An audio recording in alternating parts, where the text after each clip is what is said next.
All right, so this is 127. And today I just wanted to show you these ARM attacks. I've written a whole bunch of new ARM projects, and enough that I thought it would be worth talking about them. If I can get this thing to stop putting stupid faces on the screen. All right, so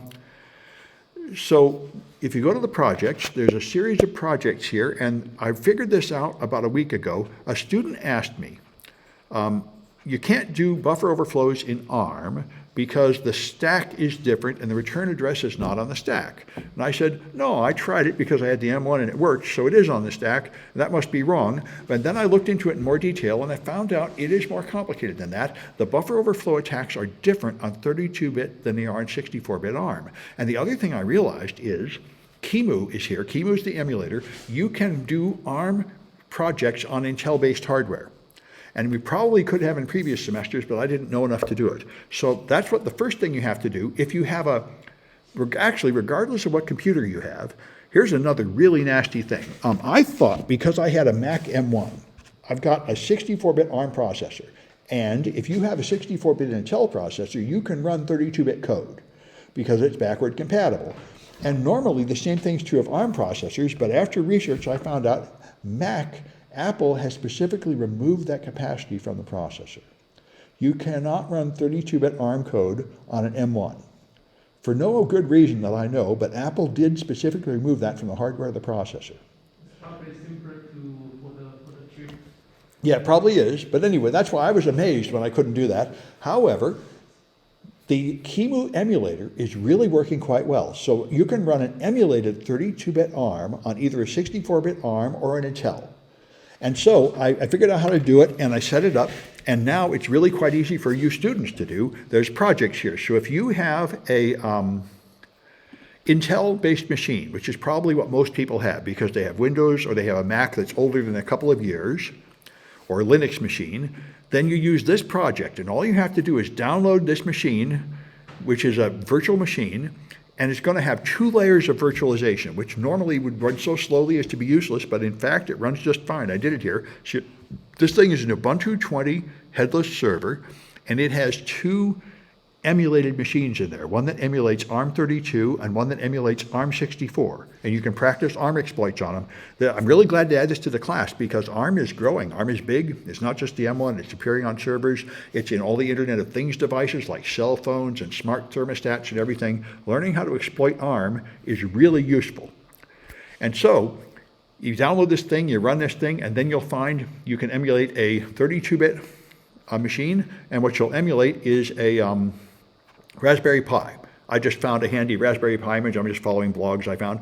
So this machine simulates a Raspberry Pi. And then there's a second one in there, which is ARM64. And for that, I just got a small Linux distribution, one I've used before called Alpine. Just because I don't want to have anything very big in the emulated machines because emulating where you simulate a different processor is really slow. So I wouldn't want to run something like a full graphic Linux version in that thing. But the Raspberry Pi and the Alpine Linux run pretty well. It's a little slow, but it's usable, and you'll see. So you have both of them emulated if you're running on Intel. If you're running on a Mac M1, then you do this project. And in this project, all you get is you download another machine, and all you get is the 32-bit version emulated. You do not need to emulate the 64-bit version because you can install it locally. So this one here, so I'm going to say this more carefully. I got it wrong. You go to the same project here to get the emulator, but you go to the red box for the Mac. Download this thing. This is an Ubuntu machine that has a 32-bit ARM emulated. But for the 64-bit ARM, you've already got it. That's what the hardware is on the Mac. So all you do is install Linux in a virtual machine on the Mac M1, and it will be running on a 64-bit ARM natively. So that only has 1 layer of virtualization. So that's the situation. You set one of these up. I tested them all, and they both work. So let me start mine. This is an M1. So in my case, there's 2 different machines for these 2 different cases. This one is the one with the ARM32. So I'll start with that one. So when you boot this thing up, it is going to boot up Ubuntu 22, the latest version, 2204, the latest stable version, on the ARM image, ARM64 image, booting on 64-bit ARM hardware. So it's giving me a login, which is almost impossible to see, but that's all right. We're going to switch to SSH very soon. So I'll log in here with student and PAT SSW0RD, and then do IPA to get the IP address, which is 172.17.25.113, and now I'm going to, it's headless, so all I'm ever going to do is SSH for anything, so it doesn't matter that you can't hardly see the console. I SSH in to that machine. All right, SSH student at that number, 172.17.25.113. All right. And the password, I think it's asking me for a password. See if that works. It's looking kind of goofy. All right, let me see if I can figure out what's going on here. This terminal seems to have fouled up on me. Let me just open another one. All right, on a plain terminal, but no nonsense. I'm going to start by pinging that address. Let's see if I can make some things work here. 172.17.25 and 133. Okay, good. I can ping it. That's a good start. So now I got to SSH into it, and the username is student. There we go. Now it asks me if the fingerprint is okay, and I say yes, and I give it a password to PAT SSW0RD. All right, now I'm in. Now, I say I don't need to use the console anymore. I can just use this command line. So if I do uname -a, then it'll tell me what version of Linux I'm running. And this tells me right here I'm running ARch64. This is 64-bit ARM. And that's the Ubuntu machine underneath. Now, to run the 32-bit emulator, I'm going to be this project here.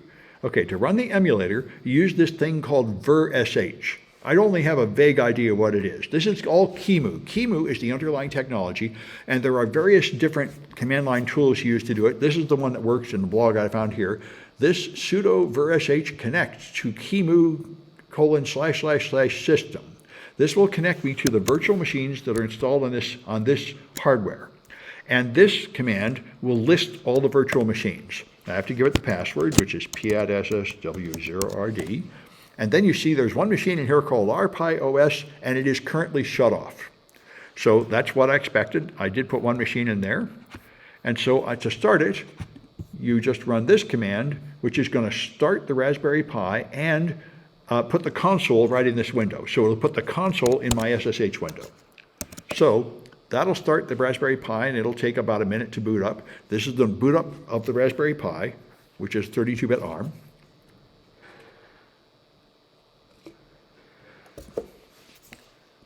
And I was afraid the emulator would be so slow as to be useless, but that is not true at all.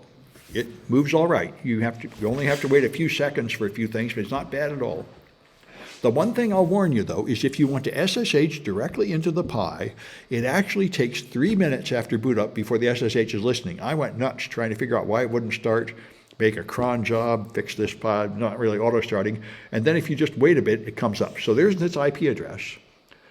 So you could SSH from the 64-bit virtual machine into the emulated machine if you wanted to, or you can use it directly. And I recommend, if you log into the console with the username Pi and the password of Raspberry, which is the default for this older version of Raspberry Pi, then you're in, and you can use it here. The problem is the graphics are really bad here. If you do things like nano a file, resize the window, it won't work, because this is the console. And you normally never use the console of any machine. The console is really just for boot up. It doesn't really have the right graphics. So I am going to leave the console alone and connect with an SSH window directly into the Raspberry Pi. That is the best way to control it. So first I have to SSH into the Linux host, which is here, I think. Nope, that's wrong, 772.17. I thought that was it, but let's see, it's up here. 172.17.25.133. 25.133, that's why, okay. There we go. add SSW0RD. This gets me into the host machine. Now I want to SSH into the Raspberry Pi, which is, it told me the address somewhere here. Yep, there's the address. That's the address of the Raspberry Pi. So I'd like to SSH in there, and the username there is Pi. Pi at that address. Now, like I said, I probably can't do it yet because it takes 3 minutes. Yep, no route to host. All right, I think I didn't get it, all the address. It's 183, that's one thing. Let's try that. 183 is the full address. Ah, okay, it's up, good. Now the password is raspberry. All right, so now I'm in this emulated machine. And yep, somebody saw I missed a 3, you're right. Okay, so now I can do uname -a here. And now I'm in Linux Raspberry Pi, which is ARM-v6L. That is 32-bit ARM.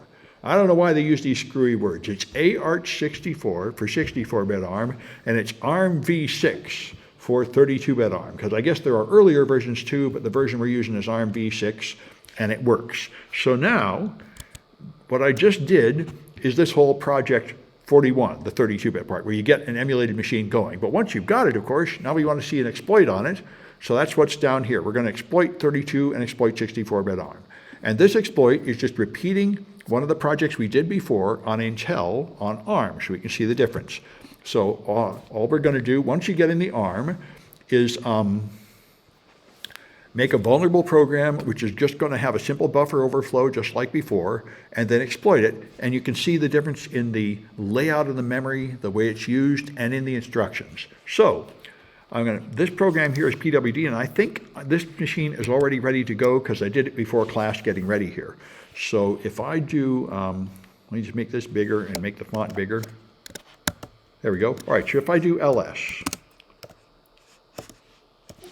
that's what I thought. I got my files here. So here's the program pwd.c. So if I nano it, we can talk about it. I'll just do less. Less is the cooler way to do it. I'm trying to get over this habit of using nano for everything. You shouldn't be editing something when you're just trying to look at it. All right, so it just includes the usual libraries like string and stuff. Here it defines global variables, hex and raw, which can carry hundreds of characters. And here it has something that will convert hex into raw. Now this is something I had to do for the ARM exploits. The ARM shellcode is full of null bytes. And I haven't found a way to fix that. Now I probably could now because now I'm finally using Metasploit, but when I originally wrote this for the real Raspberry Pi hardware a couple of years ago, I couldn't get Metasploit to work at all. So I had to use handwritten shellcode, and my shellcode was really lousy and primitive, and it was full of null bytes. So I wrote this to take arbitrary hexadecimal input, so you can include null bytes in everything, just like some of the other projects you'll see where you can actually put in hex code. So that's what this first module is. It converts a password into hex. Anyway, then there's one with an overflow. This is the one, test PW. So first it calls hex to raw, where it will take the input in hexadecimal and turn it into raw series of bytes. So then it tests the password, that's here, and testing the password will copy it into a password field that only has room for 10 characters, even though it could have been hundreds of characters. And then it will print out some addresses, so you can just see if address space layout randomization is running, and that's it. All it does is this mem copy, and then it prints all done. And the point is, we can take over the machine on this memcopy command if we can exploit the overflow. All right, so that's all this program does. And so I compiled it. And let me just go up here so people in the room can see it better. I think I'm gonna, considering the room's so low in here, I'm gonna just make this up there. All right, so now if I do file of the compiled version, you can see this is a 32-bit Linux executable on ARM, which is what we want. All right, so now we can see the vulnerability by running the program. It asks me for a password, and if you give it one character, it won't take it. Your input must be even because you're not putting in characters, you're putting in hex. And you need 2 hex characters to make a byte. So A won't work, but AA will work. So that's a password, and therefore it tells me, okay, all done. So that worked. But if I put in a longer password, and let me just get the ones from my instructions, which I'm going to move to a different screen now, just so I get exactly what I expect. I made a, there we are. I made a non-repeating pattern of bytes, and I'll have to explain this a bit. Okay, when I first did this, I tried injecting like A, B, C, D, things like that, and then I realized something else. Here's something to know important about ARM. ARM, every instruction is always 32 bits long. It does not vary. And every instruction must start on a 32-bit boundary. You cannot, so you can start at byte 100, but not at 101, 102, or 103, not until 104. The addresses of an instruction must be a multiple of 4. And if you put anything else in, it will just move to the next multiple of 4. So you'll get results that aren't what you want. So when I decided to inject something, I learned after a while to do this. I put in 10, and then 14, then 18, then 1C, then 20. I don't inject anything that's not a perfect multiple of 4, or I'll get unexpected results. So that's my non-repeating pattern of data. And you see, I get a segmentation fault. So I've got an overflow, and I was able to violate something. Now, the next problem is, of course, address space layout randomization. And that is the same as before. To get rid of address space layout randomization, you just have to go into the same thing you always do, echo into this proc sys kernel randomized VA space, set it to 0.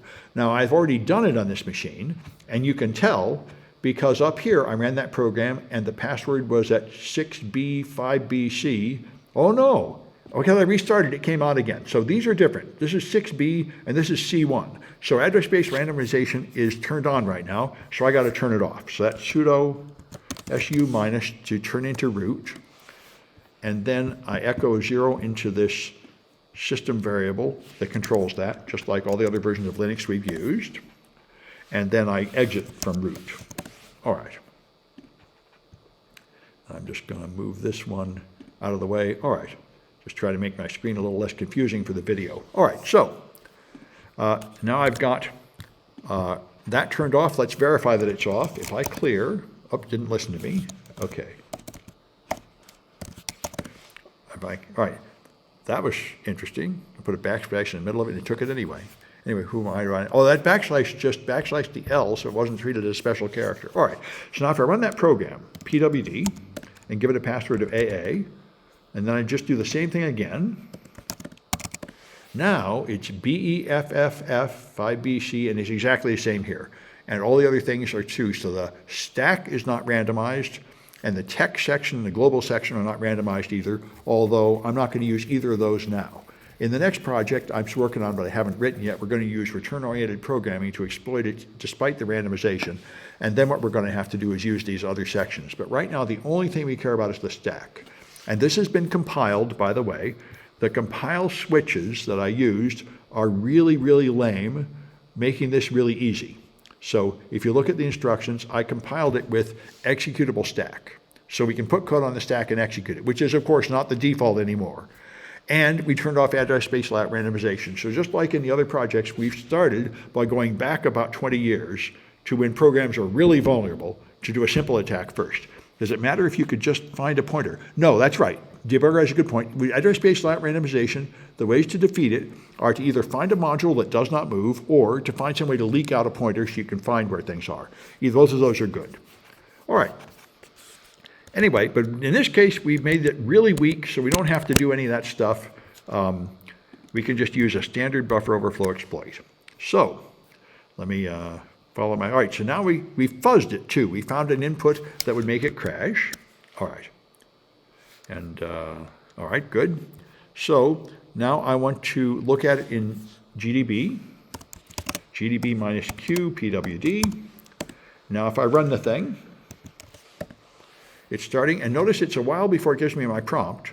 That's why it's a little bit slow. It's maybe 3 or 4 seconds just to run this program and ask me for something. So you are running in an emulated environment, so it's a little slow, but it's not impossible to use. So now I put in this long password. Now it crashes, and when it crashes, it prints out the instruction pointer where it crashes, and that is some of the data I put in. It's the 1C and the first 3 20s. So this stuff is what ended up in the instruction pointer. So I've got a situation just like what we've done before. That long input gets into a return value, and the return value goes in the instruction pointer, so it's looking good. Now, let's find the return address. If I disassemble main to see the code, Here you have the ARM instructions. Notice it looks a lot like Intel instructions, but one thing you can see is there's a lot more registers, like register 11, and BL is what you have instead of jump. Branch long, I think. There's branch BL and there's B something else. Anyway, this is what calls a routine. This is the equivalent of call BL. This calls the hex2 raw routine. This calls the text PW routine. Now the overflow happens in the test PW routine. So this is where the overflow happens. And when it's done and it's time to come back, it will go to this address. And another reason why I did it this way, all the addresses are all full of null bytes. So the making shellcode that would run without null bytes in it would be annoying, and I've not figured out how to do that. But anyway, so this is the return address I expect to see, 10828. So let's look on the stack where we are now, because we are at the crash. It was not able to successfully return from the test PW routine. Instead, it crashed with an illegal address. So we can just examine, let's look at the registers, for starters. Info registers, you can see what they are. There's R1 right up to R12, a lot of them, and then there's a stack pointer and a program counter. There isn't a base pointer on the stack in ARM. That's one thing that's different. I think you can use any of these registers for that purpose, and different programs use different registers. But anyway, you can still find your way around. So see, we have a stack pointer and the program counter. And see, the program counter is now corrupted with this address 1C202020, which is a fake address, and you can tell that's bad because if you do info proc mapping, just like you would before, you can see all the memory segments that are reserved for this program. And this one, 2020, there is no 2020 reserved. It's got some low addresses and some high addresses up here at B6, but there's no 2020 region available and reserved for this program, so that's why it crashed. It jumped to an address that is not available to this program. So let's look on the stack with like x slash, I think all I really need is 12x, actually, in this case, to look at the stack pointer. Okay, and this, I want to go back and find that. Okay, when we're done with test PW, we want to go here, 10828. That's the actual return address. And if you look here, I expected to see it somewhere on this stack, and I'm not seeing it. Let me look at it a little more. Do we find 10828 anywhere? 1018 there. All right, let me check my instructions, because I thought it would be easier to find than that. Yeah, I should have found it right there. For some reason, I seem to be off by 10. 10818, this is where I expected it to be. And I'm a little worried about why it's not right, so let me do this a little more professionally. I'm going to do a list of 36 to 50, because I compiled it with symbols so we can do source code debugging. So this is the overflow right here. Then it prints out some stuff, then it tries to return here. So I'm going to put a break in line 46, and we'll get it to stop before it tries to return so we can examine the stack. So let's put a break at 46. Oh, that's right, I've had an overflow, that's why I can't find it. Anyway, now I'm going to run it and say yes to restart it. Now I'm going to run it without an overflow. I'm going to just give it a short input, 10, 10, 10, 10, because the overflow destroyed the variable I was looking for. So now I can examine the stack here, which is going to be x12x stack pointer. Okay, and now there's that number, 1828. That's the return pointer. Here's the 10, 10, 10, 10s I put in. So as you can see, the situation is just like it was on the Intel processor. I've got a buffer, and if I overflow it enough, I'll hit that number. So we seem to be sitting pretty. So now let's just run it again and put in the long data and see how it looks. And that long input I'm going to copy and paste so I get exactly the expected results. All right, here's the long input. And now, if we examine the stack, you can see that number should be 1828, but it has been overridden by 1C202020, and that's why it's going to crash. If I continue, it's going to put that number in the instruction pointer and crash. So everything looks fine. You can see here's the 10s, here's the 14s, 18s, 1C20. This is just the same kind of overflow we had on Intel. And so now to finish the exploit, There is no issue of bad characters. So now we're going to make an exploit. We're going to program this. Now I've found where the vulnerable code is. So I can make a, I'm going to make a second shell into my machine here. So I don't have to keep stopping the debugger and coming back. I'm going to SSH into that machine again, which I think was 33, 23? 33, good, thank you. Good, okay. All right, and that's into this machine. Now I got to get in the Raspberry Pi, and that was in one of these other windows. All right, the Raspberry Pi address was right there. All right, let's get into there. SSH Pi at that address. And it's Raspberry. Okay, now I'm in there. So here I'm in the debugger, and here I'm out of the debugger. And now we can just look at the attacks. And the first one is, of course, EX1. All right, and this is just the same kind of stuff we've done before. This is the amount of the code up to the overflow. The first three 1Cs are here. 1C, 1C, no, just 4, right. Oh, then I have A, B, C, D. So this is the attempt to hit the EIP. So if you look here, the instruction pointer ended up with 1C 202020. So actually, it looks like I'm off by 1, but it seemed to work. So there's a screw loose somewhere, because I expected to have to just move this 1C. But anyway, I think this will work. So this will print out that prefix and then ABCD. And we'll see if that goes in there. That's why I made A0, B0, C0, D0. When I first did it, I tried AA, BB, CC, DD, and that didn't work because those are not divisible by 4. That's where I got wise to this 32-bit limitation. Anyway, so then we're going to have this injection, and then I'm going to have a NOP sled. This is a NOP in ARM. Remember, everything is 32 bits long. It's not just 90 like it was in Intel. This is a NOP command in ARM with the bytes reversed. And this is an illegal command that will make it crash, which amounts to the same thing as a break. So this is what dummy code looks like. You have a bunch of NOPs. I put 50 NOPs. Then I put 100 illegal commands that will cause a break. So if I can execute the code, it will run through the NOPs and hit the break. So that's the game here. I prefix the program counter, the NOP sled, and the buffer. So if I run this thing, ex1.py, it prints out all that junk. It's just printable characters because it's hexadecimal. And then I put that in a file called att1, which I've already done. Right, so there it is. So now I can run it on att1 here. So I run, taking input from att1. All right, now I say yes. Okay, it's going to run, take the input, hit the breakpoint. Now I can look at the stack. And if I look at the stack, there it is, A, B, C, D, right there. So I'm hitting the instruction pointer correctly. I'm putting in A, B, C, D. Now I need to figure out what address to put there. And to figure that out, I just need to look at more of the stack. Let's look at, say, 60 words on the stack. And now here's the NOP sled, that A10001 garbage. And here's the breaks.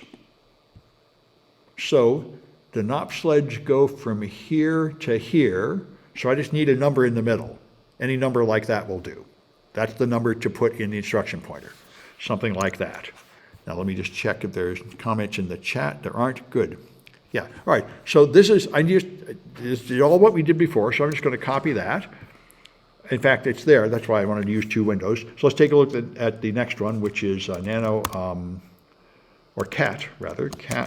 ex2. There. All right. So this is the same as before, except I put in an address there. 10F6. Oh, it's back. Right. BEFF. Right. I'm going to like BEFF F610. So I chose one on this line before. BEFF F608. BEF F610 is this one, but that's fine. It's one of the NOPs. So BEFF F610, is this number, BEFFF610. That's the right program counter to hit the NOPs. Other than that, it's the same. So if I run this one, and then I put the output in ATT2, of course. So that's what this is. So if I run that one, enter, start the program again. Now if I look at the stack here, here's the address, BEFFFF610. That's going to go in the instruction pointer. If I look at more of the stack to see that, like here, BEFFF610 is here, like we said before. So that's NOP, NOP, NOP, NOP. Then it's going to hit this break and stop. So if I've done it correct, it's going to run and stop here at 668. So if I continue, that's what it does. It runs, and then it hits an illegal instruction at 668. So it did successfully execute some of these NOPs and make it to the break. And so I've proven I'm able to inject data. I'm able to execute that data. And so now I just need to have better shellcode to put in there. This is dummy shellcode of NOPs and a break to see if I can find it and if I can run it. If address space layout randomization was turned on, I wouldn't be able to find it. And if I hadn't compiled it allowing an executable stack, I wouldn't be able to run it. But I can because I lowered both of those bars to make this exploit easy enough for us to do. So now the third exploit, I need to get real shellcode. And for that, I now know how to do it with Metasploit, which is pretty entertaining. Now, to install Metasploit on Ubuntu, it actually offered this to me. It's in the snap package. There are multiple package managers on Linux, which is one of the things that drives everybody nuts. There's the APT package repositories, but there's also something called snap, which I think was originally supposed to be for portable code on USB sticks or something. But anyway, when I just tried typing MSF Venom into Metasploit, it said, it's not installed, but you can install it with sudo snap. I said, okay, let's try that. And the problem with all these repositories is they go in and out of fashion, and people don't bother to keep them up to date. So one thing you'll learn quickly in the world of Linux is if you install things in a repository, you often get something that is like 5 or 6 years out of date. So you often have to go to the GitHub and install it directly or compile it from source code to get a modern version. But this one seems new enough. And so this one here, Metasploit, you install Metasploit, you get MSF Venom, and now you can list the payloads and look for ARM LE, which is 32-bit ARM, and look for Linux. And there are a few of them. There's not at all as many as there are for Windows, but there are enough, and there's the simplest one is a shell bind TCP. This will just do the usual stuff. Let me run it here. Now you have to run this not in the Raspberry Pi, but on the Ubuntu, although you probably could install MSF Venom on your Raspberry Pi, but I haven't done that. So what I'm going to do is I'm going to go to this one, which is on the Raspberry Pi, and I'm going to exit. Now I'm back to the Linux host. Now I'm going to run that command just to show the information about this exploit we're going to use, which is very much like the exploits we used on Windows. And there, okay. So let me make it wider so it doesn't wrap around funny. All right. And all right, so here we got a command shell reverse TCP. Which, that's right, I remember this one surprised me. Did I really do reverse TCP? I thought I did a bind. Yeah, and I think that description is wrong. Yeah, it says reverse TCP, but it's lying. Yeah, it is a bind. No, I think all right, let me check my instructions here. I think we are going to have to run a handler. Nope, we're not. Okay, yeah, so I think those instructions might be wrong. They make it sound like you have to maybe reverse call, but you don't. It's just going to listen on the expected port. So it's 4444 is the listen port. This is the target address. Oh, it's not required. Okay. I don't know. It apparently does have some kind of reverse thing, but I don't care. So it's going to run binsh for shell. It's going to listen on 444 for incoming connections. That's what I want, the simplest thing. So this part where it says connect to a target, that's strange. I don't know what that is, but I didn't use that. All right, so that's the exploit we're going to use. And now let me go to my instructions again. Move them over here so they're not in the way. All right, now I'm going to create the Python file, which is this, MSF Venom, just exactly like it was on Windows. Now that I've found this ARM.LE exploit, I just run it on Python, and I'm going to get Python code, and I don't need to exclude any bad characters or have any advanced options or anything. There's the code. So that's it. So now you can look at the result, which is less, I guess I'll say cat exploit 3 there, .py. Oh, on the Raspberry Pi. So that's the exploit on the Linux machine. Let me get back into the Raspberry Pi, which is here. And I'll show you the one I set up before, which is EX3. All right, so now this is the same preamble, the same address, and the same NOP sled. None of that changes. I just take the buffer and turn it into this stuff, which is the stuff I got from Metasploit. And now the other thing about it is, up here I'm putting in hex 2 characters per byte. This is putting in 1 byte per byte in Python, so the cure for that is to add .hex at the end. That will turn it from these single byte hexadecimal codes back into just the raw hex. So that's what works. And so if you run this one, which is exploit 3, that's what it looks like. And notice, like I said, there's a lot of null bytes in that exploit code.